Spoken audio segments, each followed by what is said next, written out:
Olá, seja bem-vindo. Começamos agora mais um programa Entrevista da Hora aqui na nossa TV Assembleia.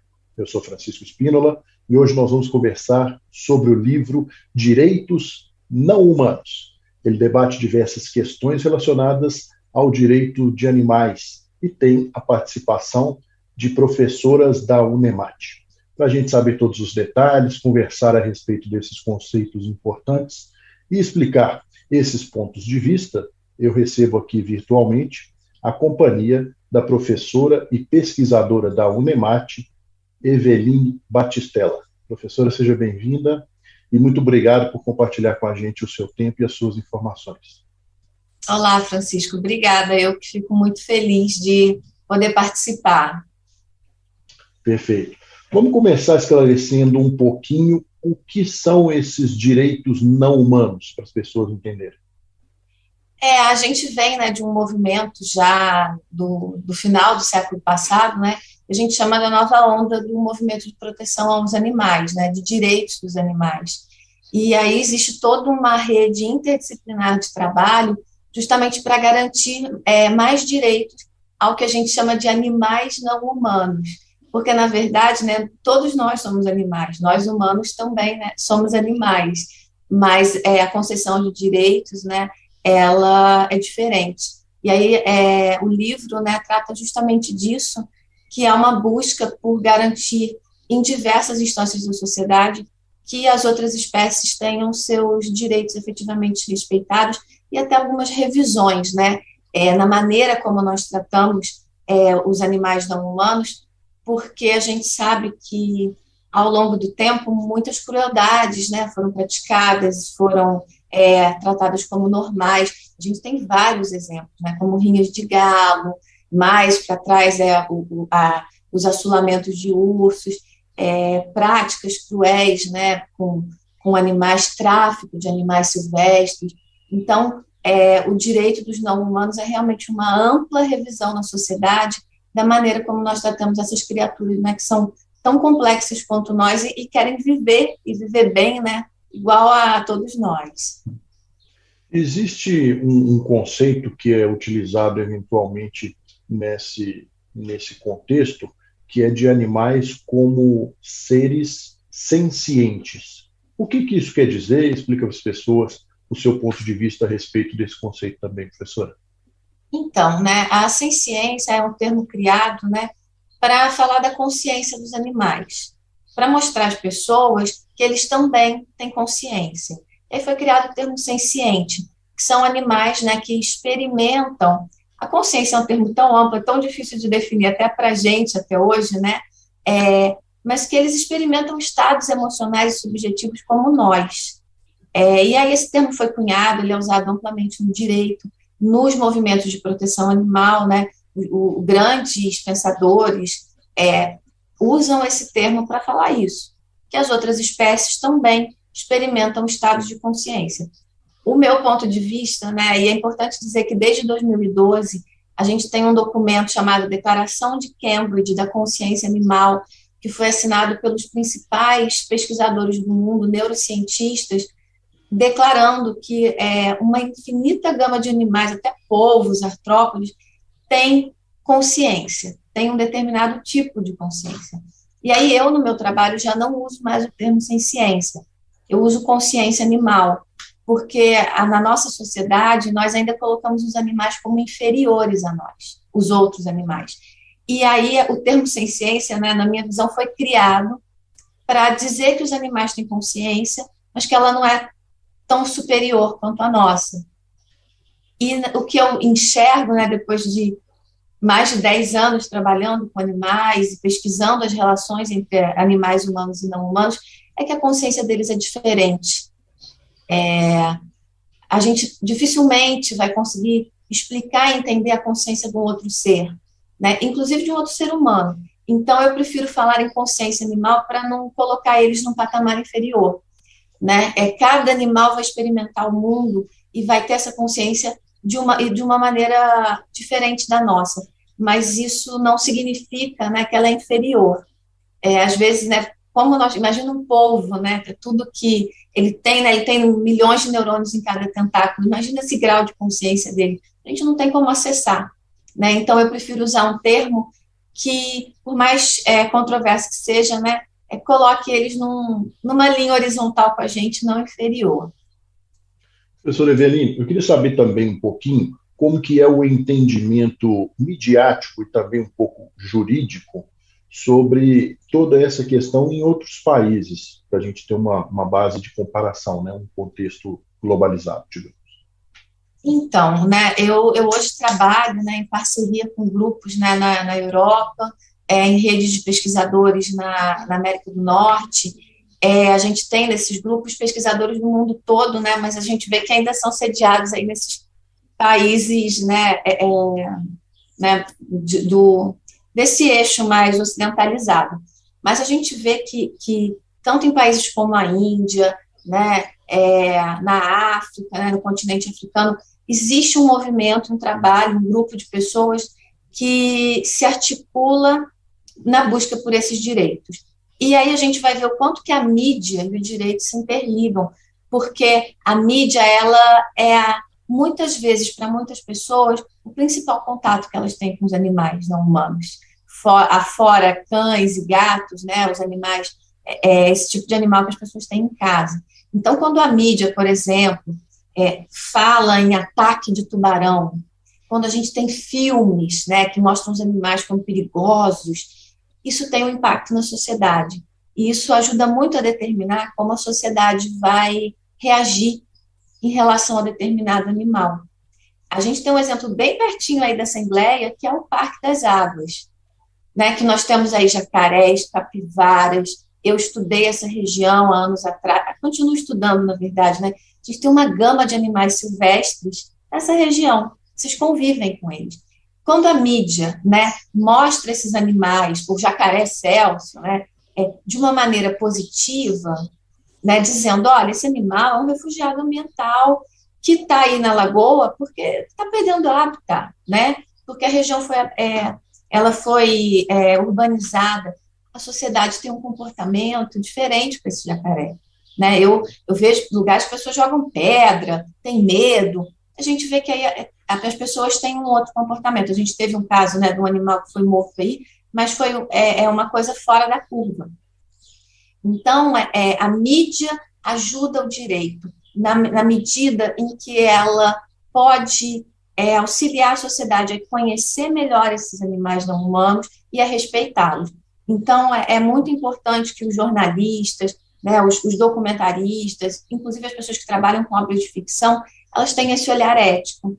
A nossa proposta no meu projeto de pesquisa na UNEMAT é justamente a inserção dos animais na esfera ética da imprensa. A gente tem o código de ética, né, eu sou jornalista de formação, e o código de ética dos jornalistas não fala sobre as outras espécies. Aí nós vamos ver infinitas matérias que também provocam preconceito contra determinados animais, e podendo levar eles à morte, né? O caso dos macacos, na época da febre amarela, foi muito claro.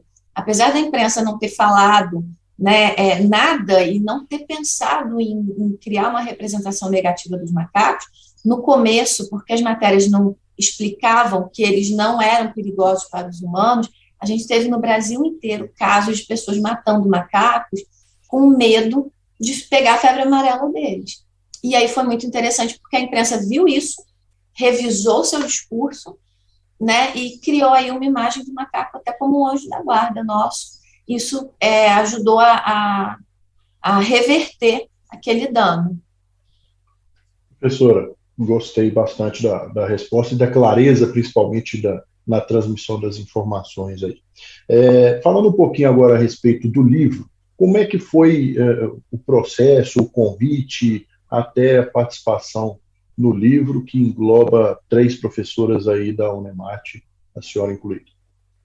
Então, no começo do ano, né, o nosso trabalho ele vai ao longo do tempo, né? No começo do ano teve um evento na Federal Fluminense, promovido, né, pelo professor Wilson Madeira e pela Evelyn Pimpas, entre outros professores, e a gente participou, né, eu, em companhia, né, fiz um artigo uma apresentação, na verdade, da nossa pesquisa, com a Cecília Nobre, que é aluna egressa da UNEMAT, e as professoras, né, Evelyn Dan e a Vivian Dan também se apresentaram trabalho, né, resultados de trabalhos nossos dentro da Unemat com a sociedade. E aí foi um evento muito grande, acho que foram entre 110 e 120 trabalhos, e os nossos 2 trabalhos, né, o meu e o das professoras, foram selecionados para compor o livro. Foi uma surpresa muito grande, né? A gente sequer sabia que ia ser feito um livro, e mais ainda, né, a valorização do nosso Estado, porque, né, dessa gama de pesquisadores de várias partes aí do Brasil, da América do Sul, os 2 trabalhos da Unemat foram selecionados para compor o livro. O trabalho delas é mais relativo à área do direito, é isso?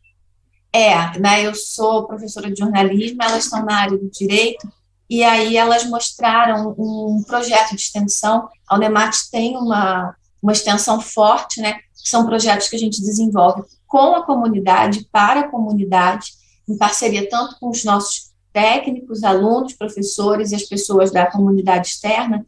E aí foi um trabalho que elas fizeram sobre proteção animal em Barra do Bugres. Elas apresentaram, né, esse projeto, ele foi selecionado para se transformar num artigo, compor o livro, e aí o meu trabalho, né, também entrou em outra área, que foi o estudo do Pantanal. Perfeito. E o livro tem 18 capítulos, uma obra extensa e bem consistente também. Vale mais algum destaque aí do livro? Olha, eu acho assim, o importante desse livro, né, para quem se interessa por isso, é que ele foi escrito assim numa linguagem bem acessível e ampla, porque o objetivo realmente é acessar a sociedade como um todo. A gente, claro, tem um foco, né, na busca pelo direito dos animais. O nosso foco hoje realmente é que políticos, operadores de direito, olhem para essa causa de maneira a criar políticas, né, e regulamentar leis que sejam que ajudem a melhorar a condição de vida das outras espécies. Mas a gente entende também que isso passa por uma transformação na sociedade como um todo.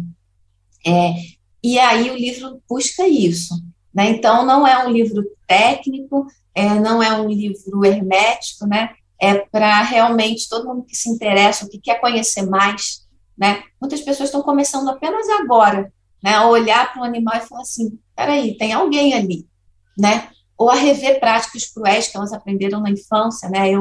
Na minha época, as pessoas botavam um cigarro na boca de sapo, matavam um passarinho com a tiradeira, né? Toda criança tinha uma tiradeira, e aí eu sempre conto que já criança eu brigava com as crianças que faziam isso, né?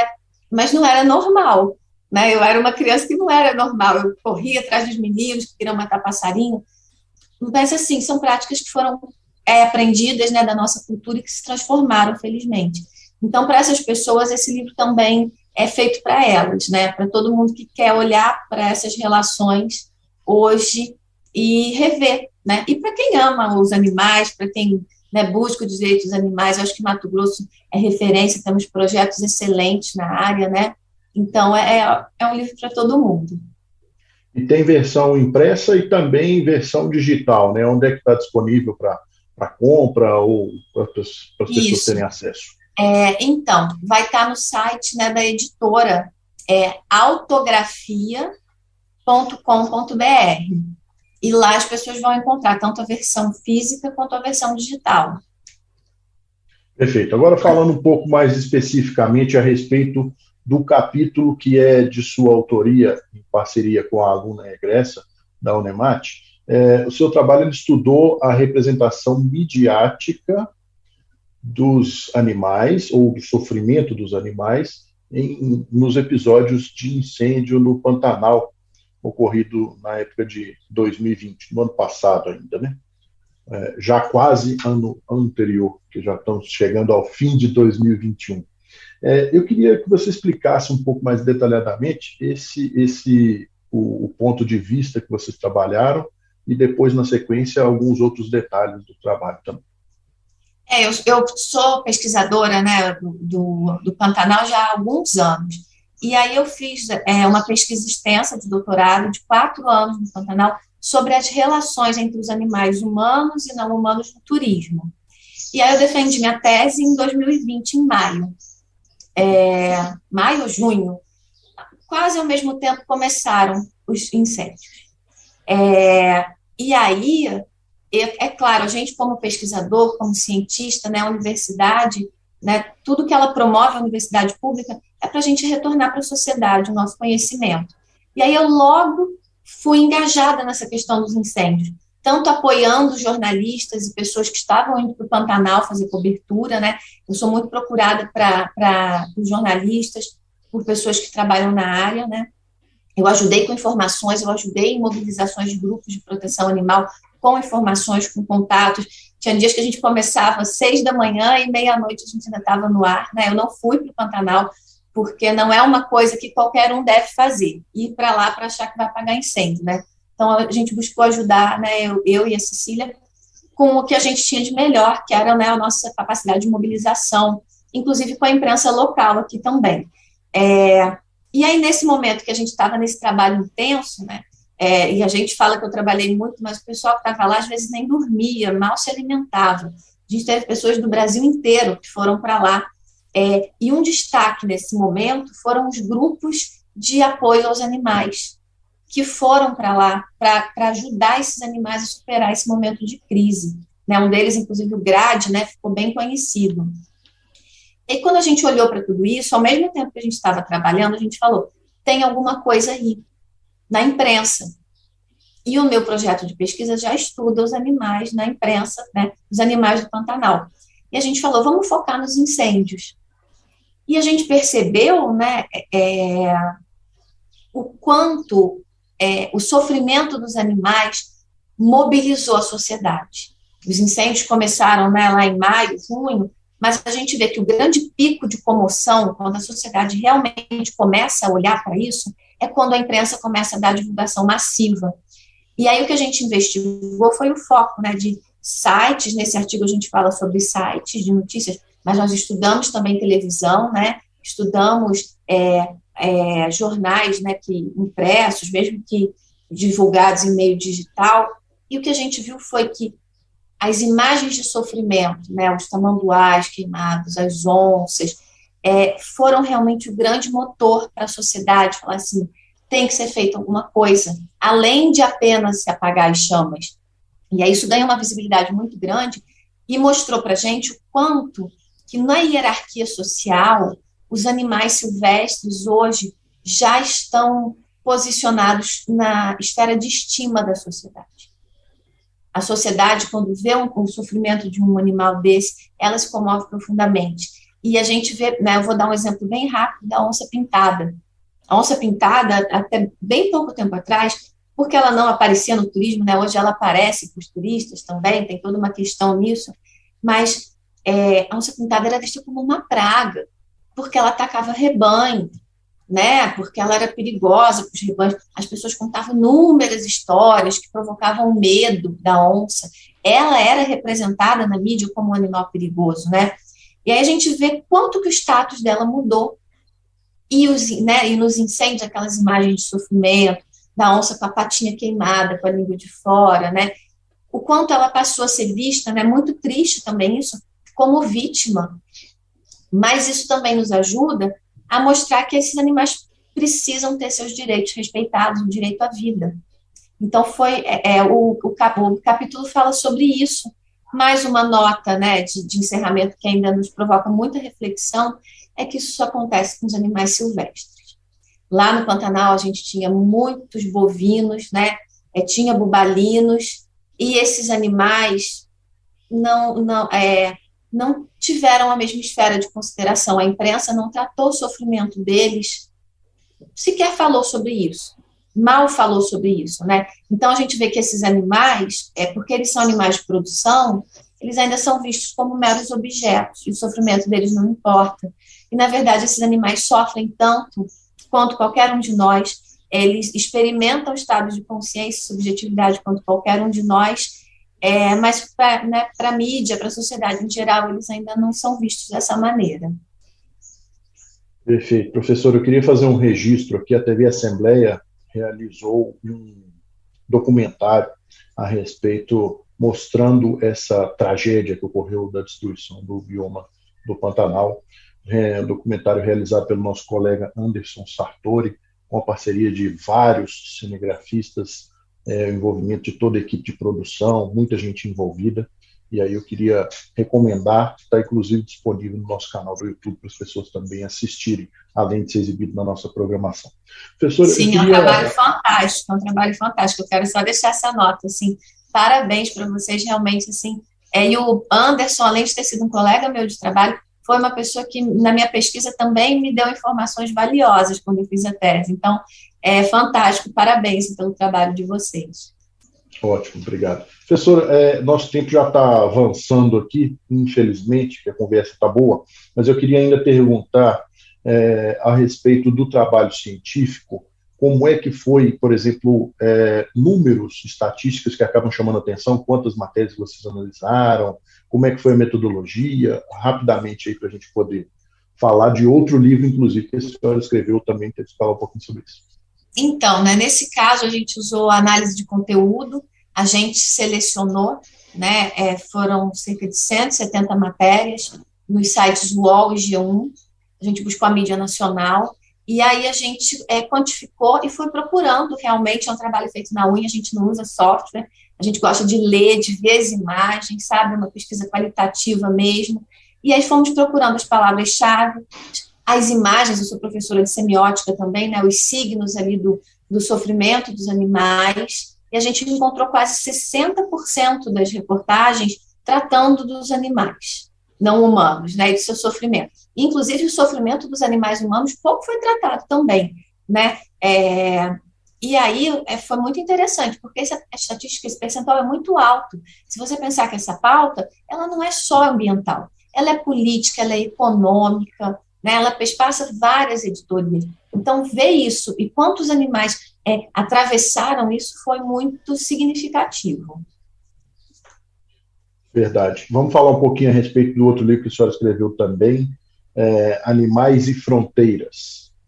Foi um trabalho que a senhora pesquisou a relação entre animais humanos e não humanos nas cidades. A senhora já citou aí rapidamente a questão do Parque das Águas, etc. O que esse livro mostra e também, rapidamente, o conceito de autodomesticação que a senhora colocou no livro. Está tudo muito interligado, né? Esse livro ele foi uma pesquisa que eu fiz em Cuiabá. Eu percorri a cidade buscando as relações entre os animais humanos e não humanos. E aí eu vi, né, os pets, as pragas, né, toda essa gama de animais. E uma grande surpresa para mim, né, que está no livro, é que eu encontrei muitos animais silvestres vivendo na cidade de Cuiabá. Uma gama enorme.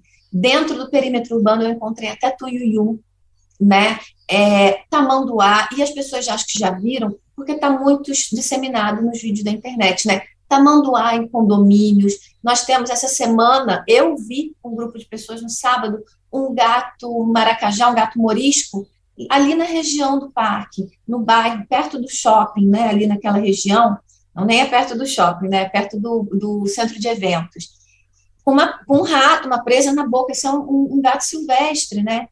Então, assim, eu encontrei esses animais, tucanos, araras, eles estão ou na cidade, por causa da urbanização, eles acabam ficando isolados ambientalmente e se adaptam à vida nesses lugares, ou pela perda de hábitat, por incêndios, seca, falta de alimento, né? Os hábitats estão sendo radicalmente reduzidos, eles migram para as cidades, né? Eu trato esses animais como refugiados ambientais. E no livro eu já comecei a trabalhar isso, e a autodomesticação nada mais é do que isso. A gente acredita, né, que só a gente tem agência, só a gente que é humano mexe com a sociedade. Isso não é verdade. Esses animais, por conta própria, começam a tolerar mais a presença humana. A gente vai ver animais que jamais se aproximariam de uma área urbana, de uma casa, né? Eles começam a tolerar, ficar perto de nós.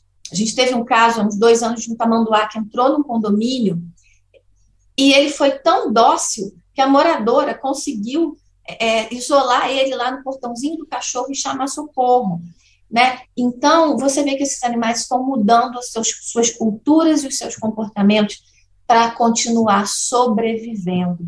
Isso é autodomesticação. E uma nota, né, só para encerrar, é que a gente precisa olhar para eles pelo tudo que eles estão sofrendo. a falta de hábitat, as ameaças, a insegurança alimentar, e que a gente possa, nas nossas cidades, nas nossas condutas, ser mais justo, né, conceder mais dignidade para eles, porque eles estão lutando para continuar no planeta com a gente. Ok, professora, muito obrigado. Nosso tempo, infelizmente, esgotou, mas eu queria agradecer a sua companhia, as informações qualificadas. Eu que agradeço. Obrigada. Obrigado você que nos acompanha, e chegamos ao fim dessa edição, lembrando sempre que somos emissora pública, e por isso mesmo, o que a gente faz aqui é trazer informação de qualidade, principalmente tratando de temas de interesse público. Obrigado e até a próxima.